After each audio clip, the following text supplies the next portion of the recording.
فرزند زہرا یہ حالات برے ہیں۔ کاشانۂ بصیرت ویب سائٹ، واٹس ایپ اور یوٹیوب چینل پر مشتمل ایک ایسا مکمل پلیٹ فارم جس پر محروم بصارت کے لیے بالخصوص اور تمام افراد کے لیے بالعموم سینکڑوں کی تعداد میں مستند اسلامی کتب دستیاب ہیں۔ لہذا گزارش ہے کہ آپ اپنی ذمہ داری نبھاتے ہوئے کاشانۂ بصیرت کی ویب سائٹ کو وزٹ، واٹس ایپ چینل کو فالو اور یوٹیوب چینل کو سبسکرائب کرنے کے ساتھ ساتھ بیل آئیکن کو پریس کیجئے تاکہ آپ علم کے حصول کے ساتھ ساتھ مذہب اہل بیت کی اشاعت میں بھی اہم کردار ادا کرتے رہیں۔ کاشانۂ بصیرت حالات برے ہیں۔ بسم اللہ الرحمن الرحیم۔ السلام علیکم سامعین، امید ہے آپ سب خیریت سے ہوں گے اور مجھے اپنی دعاؤں میں ساتھ ساتھ رکھا ہوگا، کیونکہ آپ سب کی دعاؤں کی مجھے بہت ضرورت ہے۔ ہم پڑھ رہے ہیں کاشانۂ بصیرت کے پلیٹ فارم سے کتاب مقتل شیخ صدوق رحمہ اللہ معصومین علیہ السلام کی نگاہ میں واقع کربلا پر ایک مکمل کتاب۔ اس کتاب کو پڑھتے ہوئے ہم ریڈنگ کے پارٹ 15 پر آ گئے ہیں، اور آپ کو جو میرے ساتھ شروع سے ہیں وہ سب یقیناً جانتے ہیں کہ ہم 7ویں فصل کے اختتامی مراحل میں ہیں، اور اس کے بعد ہم 8ویں اور 9ویں فصل انشاءاللہ، بس یہ مجھے لگتا ہے یہ ہماری ریکارڈنگ سیکنڈ لاسٹ ہوگی، اور اس کے بعد پھر ہم اگلی آخری ریکارڈنگ میں اس کتاب کو مکمل کر لیں گے۔ تو ہم یہاں پر جیسا کہ زیارت وداع امام حسین علیہ السلام پڑھنے جا رہے ہیں، میں نے آپ کو جیسا بتایا تھا پچھلی نشست میں۔ آئیے زیارت وداع امام حسین علیہ السلام پڑھتے ہیں۔ سب سے پہلے حوالہ نوٹ کیجئے، کتاب من لا یعذر الفقی، جلد نمبر 2 صفحہ 597 اور 598۔ لکھا ہے یوسف کناسی، کاف نون الف سین چھوٹی ہے، حضرت امام صادق علیہ السلام سے روایت کرتے ہیں کہ انہوں نے فرمایا کہ جب آپ قبر امام حسین علیہ السلام کو وداع کرنا چاہیں تو کہیں کہ آپ علیہ السلام پر درود اور اللہ کی برکت اور اس کی رحمت ہو۔ آپ علیہ السلام کو خدا کے سپرد کرتے ہیں اور آپ پر درود بھیجتے ہیں۔ ہم اللہ اس کے رسول صلی اللہ علیہ وآلہ وسلم اور جو کچھ وہ لے کر آئے اور رہنمائی فرمائی اس پر ایمان لائے ہیں، اور ہم نے پیغمبروں کی پیروی کی ہے۔ اے پروردگار عالم، ہمیں شاہدین کے ساتھ لکھ، اے پروردگار اس زیارت کو ہمارے اور ان کے درمیان آخری دیدار قرار نہ دینا۔ اے میرے معبود، ہم آپ سے التماس کرتے ہیں کہ ہمیں ان کی محبت سے بہرامند فرما۔ اے خدا، انہیں مقام محمود پر مبعوث فرما، ان کے ذریعے دین کی مدد فرما، اپنے دشمن کو ان کے وسیلے سے ہلاک کر ان کے ذریعے آل محمد علیہ السلام کے ساتھ دشمنی رکھنے والوں کو نابود فرما، کیونکہ تو نے خود اس کا وعدہ دیا ہے اور تو ہرگز وعدہ خلافی نہیں کرتا۔ آپ پر درود و سلام اور خدا کی رحمتیں اور اس کی برکت ہو۔ میں گواہی دیتا ہوں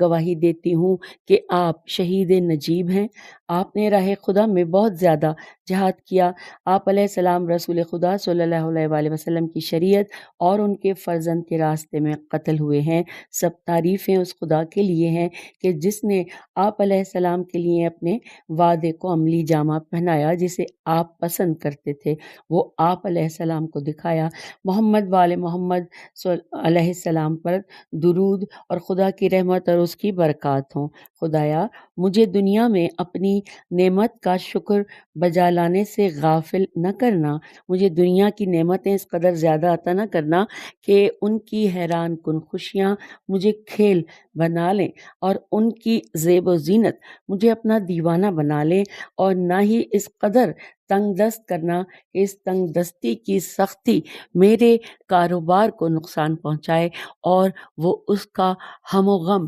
میرے دل کو مشغول رکھے۔ مجھے دنیا سے وہ کچھ دے کہ جو تیری شریر مخلوقات سے بے نیازی کا سبب ہو، مجھے اتنی قوت دے کہ اس کے وسیلے سے تیری خوشنودی حاصل کر سکوں۔ اے ارحم الراحمین، پھر لکھا ہے کہ شیخ صدوق علیہ رحمہ اس زیارت کے ذیل میں لکھتے ہیں کہ میں نے کتاب الزیارات اور مقتل الحسین میں کئی ایک زیارات تحریر کی ہیں کہ میں نے ان میں اس زیارت کو اس کتاب یعنی من لا یحضر الفقی کے لیے منتخب کیا ہے، کیونکہ یہ صحیح ترین زیارت ہے جو روایت کے اعتبار سے ہم تک پہنچی ہے۔ ہمیں اپنی مراد کو حاصل کرنے کے لیے یہی زیارت شریفہ کافی ہے۔ اور آئیے اب اگلی ہیڈنگ پڑھتے ہیں، مرقد مطہر کا حریم، اور حریم کے بارے میں کا مطلب لکھا ہے بریکٹ میں حدود، اور اس کا حوالہ ہے کتاب من لا یحضر الفقی جلد نمبر 2 صفحہ 579 اور 600۔ ساتھ ہی لکھا ہے کہ حضرت امام صادق علیہ السلام فرماتے ہیں کہ قبر امام حسین علیہ السلام کا حریم یعنی کہ اس کی حدود قبر کے چاروں طرف ہر جانب سے 5 فرسخ تک ہیں۔ آئیے آگے چلتے ہیں، مزید اب ہم پڑھنے جا رہے ہیں کتاب ثواب الاعمال صفحہ 119 اور 120 سے، کہ اسحاق بن عمارہ سے منقول ہے کہ وہ کہتے ہیں کہ میں نے حضرت امام صادق علیہ السلام سے سنا کہ آپ علیہ السلام نے فرمایا کہ قبر امام حسین علیہ السلام کا حریم معلوم شدہ ہے، جو کوئی اسے پہچانے اور اس میں پناہ حاصل کرے اسے پناہ دی جاتی ہے۔ راوی کہتے ہیں میں نے امام صادق علیہ السلام کی خدمت میں عرض کیا کہ آپ پر قربان جاؤں، ہمارے لیے اس قبر حسین علیہ السلام کی حدود بیان فرمائیں۔ تو امام صادق علیہ السلام نے فرمایا کہ جہاں پر حال حاضر میں حضرت امام حسین علیہ السلام کی قبر ہے اس سے 5 ذرا زال ر الف عین یعنی کہ ہاتھ 5 ذرا سرہانے کی جانب سے، 5 ذرائع پینتی کی طرف سے، 5 ذرائع پینتی کی طرف سے، 5 ذرا پیچھے سے اور 5 ذرا سامنے سے چلو تاکہ حریم قبر حسین علیہ السلام معلوم کر سکو۔ اور اب آئیے اگلی ہیڈنگ آئی ہے حرم مقدس کی طہارت و قدست، اور یہاں پہ اس کی تفصیلات ہم پڑھیں گے کتاب من لا یحضر الفقی کے جلد نمبر 2 صفحہ 579 اور 600 اور ثواب الاعمال صفحہ 120۔ اسحاق بن عمار حضرت امام صادق علیہ السلام سے روایت کرتے ہیں کہ آپ علیہ السلام نے فرمایا کہ جس دن سے امام حسین علیہ السلام وہاں پر دفن ہوئے ہیں اس دن سے ان کی قبر کا، آگے چلتے ہیں، یہ پیج جڑ گیا، بعض دفعہ پیج جڑ جاتے ہیں سامعین اور ریڈنگ کے دوران تھوڑی سی پرابلم آتی ہے، تو پھر دوبارہ یہاں سے پڑھتے ہیں، جس دن سے امام حسین علیہ السلام وہاں پر دفن ہوئے ہیں اس دن سے ان کی قبر کا مقام جنت کے باغوں میں سے ایک ہے۔ سبحان اللہ۔ اور اب آئیے کتاب من لا یحضر الفقی کی جلد 2 اور صفحہ 579 اور 600 یہی پیج چل رہا ہے، اور کتاب ثواب الاعمال میں صفحہ 122 میں تحریر ہے کہ امام صادق علیہ السلام نے فرمایا کہ قبر امام حسین علیہ السلام کا محل مقام بہشت کے دروازوں میں سے ایک دروازہ ہے۔ اور اب اگلی ہیڈنگ آئی ہے تربت کربلا، اس کا حوالہ ہم پڑھیں گے کتاب عیون اخبار الرضا علیہ السلام جلد نمبر 1 صفحہ 104 اور من لا یحضر الفقی جلد نمبر 2 صفحہ 599۔ لکھا ہے امام صادق علیہ السلام نے فرمایا کہ قبر امام حسین علیہ السلام کی تربت ہر درد کی دوا ہے اور وہ ایک عظیم دوا ہے۔ اور اب آئیے اگلی جو تحریر ہے اس کے بارے میں پہلے حوالہ نوٹ کیجئے، عیون اخبار الرضا جلد نمبر 1 صفحہ 104۔ لکھا ہے مسیب بن زہیر ایک مفصل روایت کے ضمن میں نقل کرتے ہیں کہ حضرت امام موسیٰ کاظم علیہ السلام نے فرمایا کہ میری قبر سے تبرک کی غرض سے خاک مت اٹھائیں، کیونکہ میرے جد امام حسین علیہ السلام کی تربت کہ جس میں اللہ تعالیٰ نے ہمارے دوستوں اور شیعوں کے لیے شفا رکھی ہے کے علاوہ ہر مٹی ہمارے اوپر حرام ہے۔ اور اب آئیے اگلی جو ہم تحریر پڑھنے جا رہے ہیں اس کا حوالہ پہلے نوٹ کرتے ہیں، من لا یحضر الفقی صفحہ جلد نمبر 1 صفحہ 600۔ لکھا ہے کہ امام صادق علیہ السلام نے فرمایا کہ جب تربت امام حسین علیہ السلام کھاؤ تو کہو اے میرے معبود، اے اس تربت پاک کے پروردگار، اے اس وسیع کے پروردگار کہ جس سے اس خاک نے اپنے اندر پوشیدہ کیا ہے، محمد صلی اللہ علیہ وآلہ وسلم و آل محمد علیہ السلام پر درود بھیج، اسے علم نافع، رزق واسع اور ہر بیماری کے لیے دوا قرار دے، آمین یا رب العالمین۔ اور اب اگلی ہیڈنگ آ گئی ہے، تربت کربلا پر سجدہ کرنا اور اس سے تسبیح بنانا۔ یہ تفصیلات ہم پڑھتے ہیں۔ لکھا ہے کہ قبر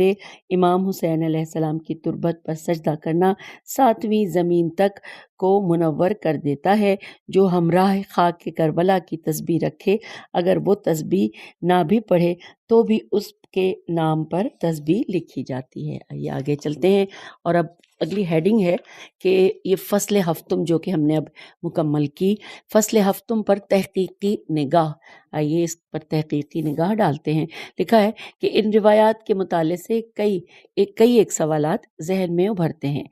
کہ ان میں سے بعض کی طرف یہاں پر اشارہ کیا جاتا ہے۔ 3 روایات کے اندر یہ تمام اختلاف کہاں سے پیدا ہوئے ہیں، اور کہ امام حسین علیہ السلام کی زیارت بعض اوقات ایک عمرہ، بعض اوقات ایک حج، بعض اوقات 25 حج و عمرہ اور بعض اوقات ان سے بھی زیادہ کے برابر کیوں شمار ہوتی ہے۔ معلوم ہوتا ہے کہ یہ اختلاف زائر کی قسم یا زیارت کے اوقات سے پیدا ہونے سے زیادہ اس بات کی حکایت کرتا ہے کہ حج و عمرے کے مقابلے میں زیارت کربلا کی قدر و قیمت بہت زیادہ ہے، کہ ہمیشہ شیعوں اور سنیوں کے نے اس بات کا ثبوت دیا ہے۔ پھر لکھا ہے کہ اکثر روایات میں امام علیہ السلام ابتدا میں تھوڑے اجر و ثواب کا ذکر کرتے ہیں، لیکن جب مخاطب کی آمادگی اور ایمان دیکھتے ہیں تو اس میں تھوڑا تھوڑا اضافہ کرتے ہیں، یہاں تک کہ ایک حج و عمرے سے لے کر 20، 30 اور 80 تک بیان فرماتے ہیں۔ یہ چیز اس مطلب کی حکایت کرتی ہے کہ زیارت کربلا کی قدر و قیمت اس سے کہیں زیادہ ہے کہ جو بیان کی گئی ہے۔ دوسرا سوال یہ ہے کہ ایسا کیوں کر ہے؟ تو کیونکہ زیارت امام حسین علیہ السلام ہر نیک عمل سے نیک تر شمار ہوتی ہے، اور اس کے لیے مختلف قسم کے بہت زیادہ ثواب بیان ہوتے ہیں۔ تیسرا سوال یہ ہے کہ کربلا کو کعبے پر کیوں ترجیح دی گئی ہے، اور زیارت امام حسین علیہ السلام کا ثواب حج و عمرہ سے زیادہ کیوں بیان ہوا ہے؟ یہاں تک کہ سید بحر العلوم مرحوم نصوص اور روائی متون کو ملحوظ خاطر رکھتے ہوئے اپنی کتاب منظومہ فقہی میں رقم تراز ہیں، ترجمہ ہے شعر کا کہ حدیث کربلا و کعبہ سے کربلا کا کعبہ پر بلند مرتبہ ہونا آشکار ہو جاتا ہے۔ یہ ترجمہ ہے عربی کے شعر کا۔ لکھا ہے جواب یہ ہے کہ کعبہ اور حج و عمرہ کے مراسم تاریخی اعتبار سے اکثر و بیشتر اوقات خصوصاً ان روایات کے صدور کے زمانے میں ظالم حکام اور مکار و دغاباز حکمرانوں کے ہاتھوں میں تھے، اور ان ریاکار و ستم گر حکام سے جہاں تک ہو سکا عوام الناس کی حمایت سے فائدہ اٹھاتے ہوئے انہی مراسم اور اس خدائی سفر سے سیاسی استفادہ کرتے رہے۔ اس وجہ سے جو کوئی بھی حج و عمرے کی غرض سے جاتا وہ نہ چاہتے ہوئے بھی ان مکاروں کی رونق میں اضافہ کرتا اور ان لوگوں کی فوج کا حصہ بن جاتا کہ جو بعض اوقات امیر المومنین، خلیفہ اور امیر الحجاج جیسے خطابات کے ذریعے لوگوں پر دین کے نام سے حکومت نہیں بلکہ خدائی کرتے رہے۔ ان کے برخلاف یہی حکام و خلفاء کربلا اور زیارت امام حسین علیہ السلام سے ہرگز خوش نہیں تھے۔ نہ صرف یہ کہ خوش نہ تھے بلکہ اسے تباہ و برباد کرنے کی کوشش میں لگے رہتے تھے، کیونکہ زائرین کے توسط سے پیغام کربلا اور معاشرے میں عاشورائی ثقافت کی نشر و اشاعت ہر چیز سے زیادہ یزید و معاویہ کے راستے کو دوام بخشنے والے مکار و دغاباز حکمرانوں کی ذلت و رسوائی کا سبب بنتی اور ان مکروہ چہروں کو عریاں کر دیتی جو نقاب دین کے نیچے پوشیدہ تھے۔ امام حسین علیہ السلام کی زیارت، ان کی یاد اور ان کے مصائب پر گریہ وزاری کرنے پر اس قدر زیادہ اجر و ثواب کا ذکر اس وجہ سے بھی ہے کہ امام حسین علیہ السلام اور ان کے اتباع میں شاعر حسین علیہ السلام طول تاریخ میں ہمیشہ سے ظلم و ستم اور مکر و فریب کے خلاف نمایاں طور پر جنگ رہی ہے۔ اسی طرح عاشورہ و کربلا کا استبداء خاص کر مذہبی و دینی استعداد کی مخالفت میں کھلم کھلا اعلان جنگ رہا ہے۔ نیز امام حسین علیہ السلام کی محبت مظلوم کی طرفداری اور ظلم و ظالم کے خلاف مبارزہ ہے، کیونکہ جس طرح سے امام حسین علیہ السلام کو حق کا نام دیا گیا، دوبارہ سے پڑھتے ہیں اس لائن کو، مبارزہ ہے کیونکہ جس طرح سے امام حسین علیہ السلام کو حق کا نام دیا گیا، اسی طرح سے وہ مظلوموں کے سردار اور مظلوم شہداء کے امام تھے۔ چونکہ مسلمان در حقیقت یہ دونوں کام یعنی ظلم و ستم کے خلاف مبازرت اور مظلوم کی حمایت حضرت امام حسین علیہ السلام سے سیکھتے ہیں۔ اسی وجہ سے شاعر حسینی کو برپا کرنے کا اجر و ثواب کئی گنا زیادہ ہوتا ہے۔ اور پھر لکھا ہے کہ آسمان و الہی ادیان حتیٰ معقول انسانی مکاتب کے اساس کو بھی یہ دو رکن تشکیل دیتے ہیں کہ جن کا خلاصہ دو کلموں توحید اور عدل میں ہوا ہے کہ بشر کی آزادی کا انحصار بھی انہی دو لفظوں پر ہے۔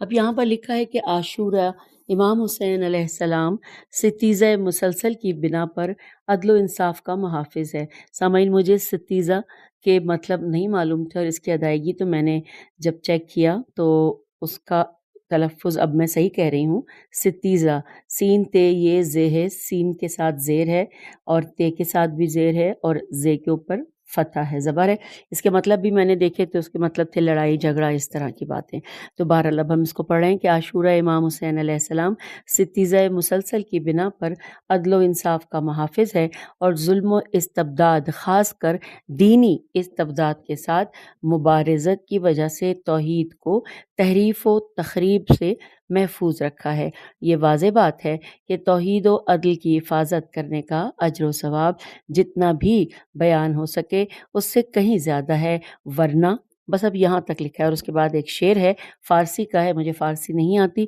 بس میں پڑھ دیتی ہوں، جو غلطیاں ہوں گی آپ اس کی اصلاح کر لیجیے گا کہ کعبہ سنگی است کے رہ گم نشود، حاجی احرام دگر بند بین یار کجا است۔ یہاں پر یہ 7ویں فصل مکمل ہوئی الحمدللہ، اور اب ہم 8ویں اور 9ویں فصل پڑھیں گے۔ پہلے 8ویں فصل کا آغاز کرتے ہیں جس کا عنوان ہے عاشورہ اور موعود منتقم۔ آئیے اس میں جو ہیڈنگ ہے وہ ہے 9 ائمہ معصومین کے پدر بزرگوار، یعنی 9 ائمہ معصومین کے پدر بزرگوار۔ اور یہاں پر حوالہ پہلے نوٹ کر لیجئے، کتاب الخصال صفحہ 475 اور عیون اخبار رضا جلد نمبر 1 اور صفحہ 52۔ آئیے آغاز کرتے ہیں کہ سلیم بن قیس ہلالی حضرت سلمان فارسی رضی اللہ سے نقل کرتے ہیں کہ انہوں نے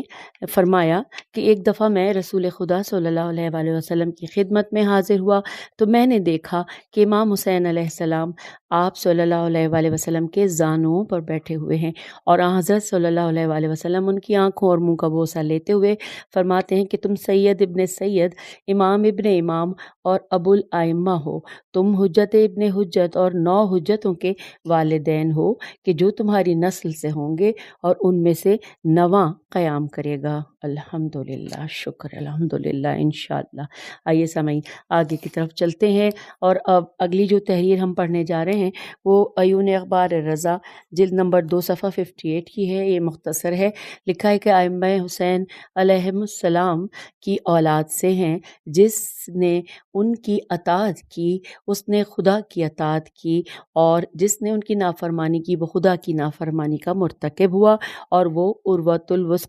یعنی مضبوط دستاویز ہیں اور اللہ عز و جل تک رسائی کا وسیلہ ہیں۔ اور اب آئیے ہم پڑھتے ہیں کتاب عیون اخبار الرضا کی جلد نمبر 1 صفحہ 57 سے کچھ تفصیلات۔ حضرت امام جعفر صادق علیہ السلام اپنے آباء و اجداد اور طاہرین علیہ السلام اور حضرت امام حسین علیہ السلام سے نقل کرتے ہیں کہ انہوں نے فرمایا کہ امیر المومنین علی علیہ السلام سے رسول خدا صلی اللہ علیہ وآلہ وسلم کے اس قول کے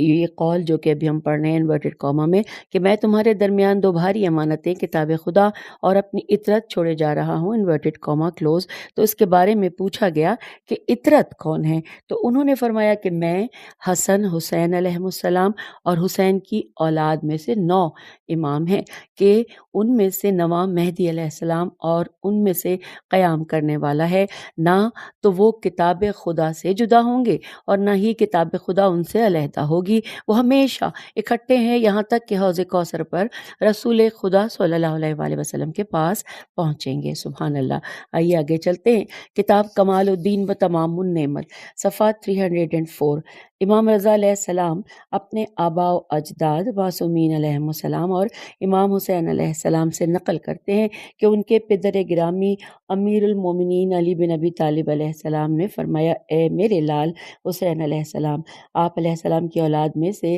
آپ کے 9ویں بیٹے یعنی مہدی علیہ السلام حق کے لیے قیام کرنے والے، دین کو کامیاب کرنے والے اور عدل و انصاف کو پھیلانے والے ہیں انشاءاللہ. حضرت امام حسین علیہ السلام فرماتے ہیں، میں نے ان کی خدمت میں عرض کیا، یا امیر المومنین علیہ السلام، واقعاً یہ ہونے والا ہے؟ انہوں نے فرمایا کہ ہاں، اس خدا کی قسم کہ جس نے محمد صلی اللہ علیہ وآلہ وسلم کو پیغمبر مبعوث برسالت کیا اور انہیں تمام مخلوقات میں سے منتخب کیا، یہ کام ضروری ہوگا. لیکن ان کی غیبت اور لوگوں کی سرگردانی کے بعد اس زمانے میں کوئی بھی ان کے دین پر ثابت قدم نہیں رہے گا، اور مگر وہ مخلصین جو روح یقین کے مالک ہوں گے، یہ وہی ہیں کہ جن سے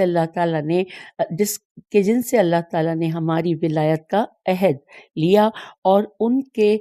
دلوں میں ایمان کو یقینی بنایا اور اپنے روح سے ان کی تائید و مدد کی ہے. اور اب اگلی تحریر ہم پڑھتے ہیں کتاب عیون اخبار الرضا جلد نمبر 1 صفحہ 68 اور کمال الدین و تمام النعمت صفحہ 317 سے. تفصیلات اس کی یہ لکھی ہیں ان صفحات پر کہ ہم میں سے 12ویں مہدی علیہ السلام ہوں گے، اور ان میں سے پہلے امیر المومنین علی علیہ السلام بن ابی طالب علیہ السلام اور ان کے آخری میری اولاد میں سے 9 ہیں. یہ وہی ہیں جو حق کی خاطر قیام کرنے والے ہیں. اللہ تعالیٰ ان کے وسیلے سے مردہ زمین کو زندہ کرے گا اور دین حق کو تمام ادیان پر غلبہ عطا کرے گا. اگرچہ یہ مشرکین کے لیے سخت ہے،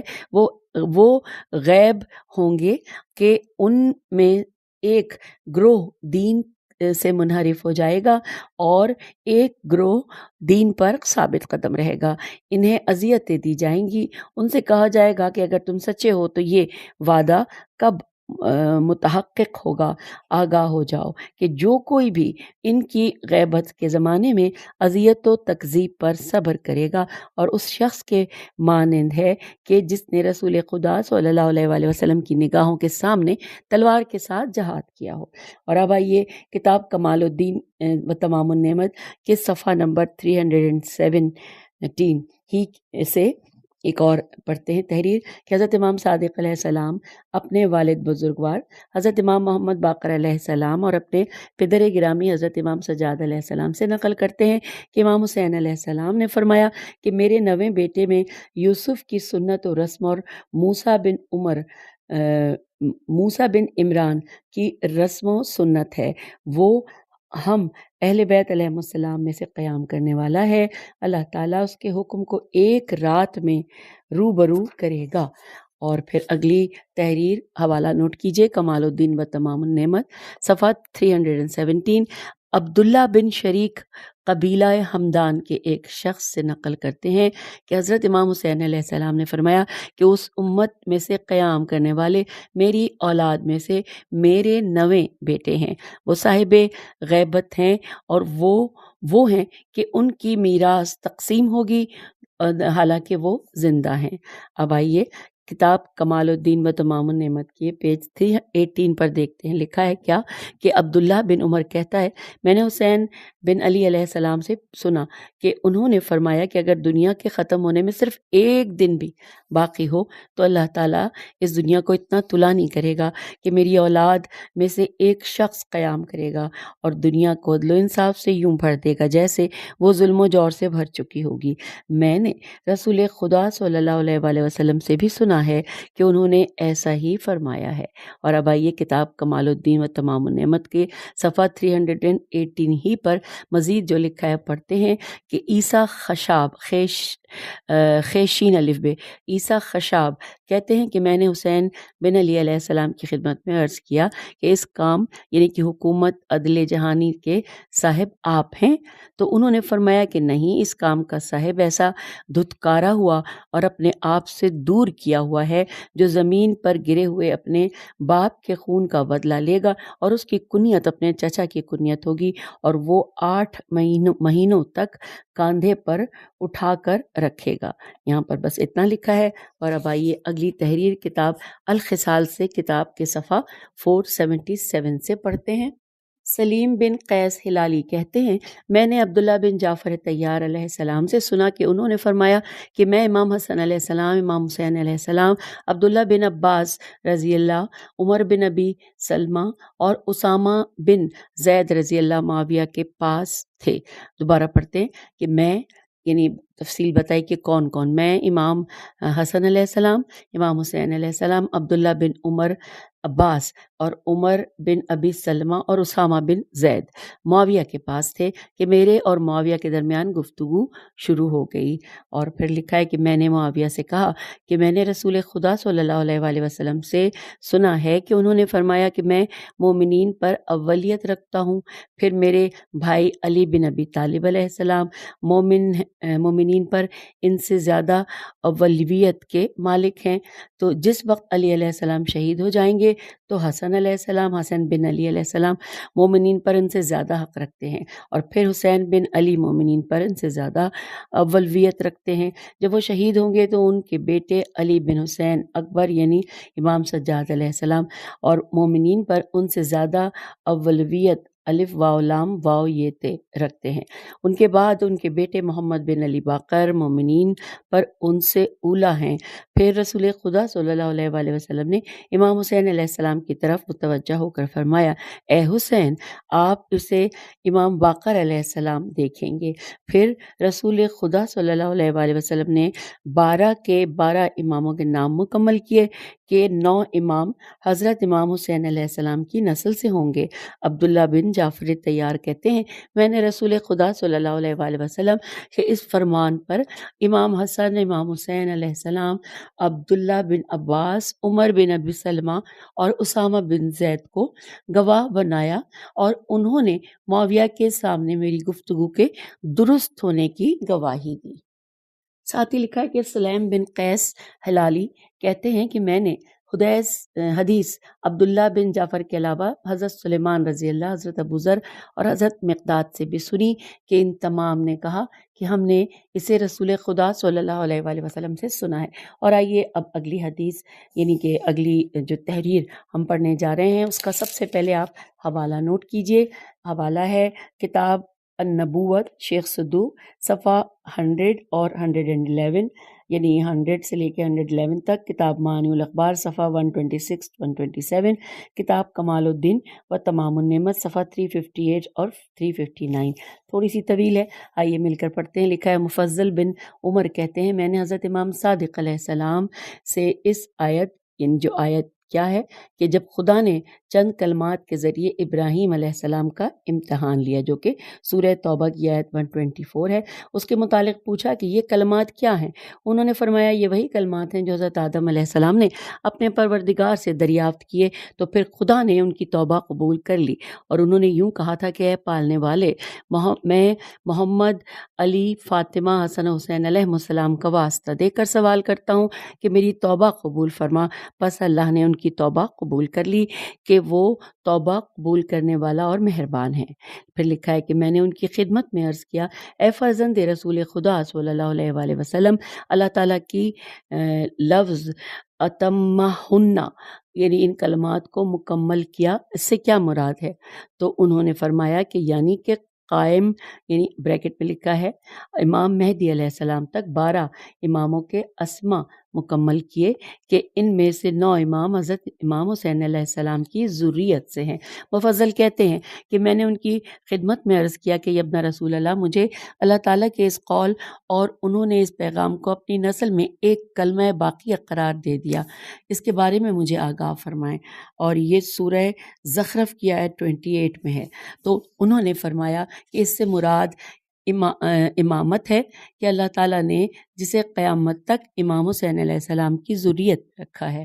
اور میں نے عرض کیا، اے فرزند رسول خدا صلی اللہ علیہ وآلہ وسلم، امامت کیوں امام حسین علیہ السلام کی نسل میں ہے اور امام حسن علیہ السلام کی اولاد میں کیوں نہیں ہے، جب وہ دونوں رسول خدا صلی اللہ علیہ وآلہ وسلم کے فرزند اور نواسے ہیں اور دونوں جوانان جنت کے سردار ہیں؟ تو فرمایا، حضرت موسیٰ علیہ السلام اور جناب ہارون علیہ السلام دونوں نبی، رسول اور بھائی تھے، لیکن اللہ تعالیٰ نے پیغمبری کو جناب ہارون علیہ السلام کی نسل میں قرار دیا اور حضرت موسیٰ علیہ السلام کی نسل میں نہیں رکھا۔ اس مورد میں کسی میں اتنی جرت نہیں ہوتی کہ کہے اللہ تعالیٰ نے ایسا کیوں کیا ہے۔ چونکہ امامت خلافت اللہ ہے، لہٰذا کسی کو حق نہیں پہنچتا ہے کہ وہ یہ کہے خدا نے امامت کو کیوں امام حسین کی نسل سے رکھا ہے اور امام حسن علیہ السلام کی اولاد میں کیوں قرار نہیں دیا، کیونکہ اللہ اپنے کاموں میں حکیم ہے، جو کچھ وہ انجام دیتا ہے اس سے سوال نہیں کیا جائے گا جبکہ دوسروں سے پوچھا جائے گا۔ اور یہاں پر یہ بھی حوالہ ہے سورہ انبیاء کی آیت 28۔ اور آئیے اب آگے چلتے ہیں۔ اب ہم پڑھنے جا رہے ہیں کتاب عیون اخبار رضا کی جلد 2 صفحہ 82 سے جو تحریر ہے وہاں پر کہ محمد بن ابو یعقوب بلخی بیلام خے چوٹیے کہتے ہیں کہ میں نے حضرت امام رضا علیہ السلام سے پوچھا کہ کس وجہ سے سلسلہ امامت حضرت امام حسین علیہ السلام کی اولاد سے ہوا ہے اور امام حسن کی اولاد سے نہیں ہوا۔ انہوں نے فرمایا، اللہ تبارک و تعالیٰ نے اس لیے امامت کو امام حسین علیہ السلام کی اولاد میں قرار دیا اور امام حسن علیہ السلام کی اولاد میں قرار نہیں دیا، کیونکہ خدا تعالیٰ جو انجام دیتا ہے اس کے بارے میں اس سے سوال نہیں کیا جائے گا۔ سامعین، یہاں پر ہم آپ کو کتاب کے صفحہ 350 کے اوپر آپ سے اجازت چاہیں گے، اور جیسا کہ آپ سب کو معلوم ہے اس کے 400 صفحات ہیں، تو اب جو صفحات رہتے ہیں وہ ہم لگتا ہے کہ اب ہم 2 نشستوں میں مکمل کریں گے۔ پہلے میرا خیال تھا کہ ہم اس نشست میں مکمل کر لیں گے، لیکن ایسا ممکن نہیں ہوا۔ اب ہم انشاءاللہ یہ سیکنڈ لاسٹ یعنی کہ نہیں ہے ریکارڈنگ، اس کے بعد جو ریکارڈنگ ہوگی وہ سیکنڈ لاسٹ اور پھر لاسٹ۔ پھر آپ سے اجازت چاہیں گے، اجازت دیجیے۔ خدا حافظ، فی امان اللہ، دعاؤں میں یاد رکھیں۔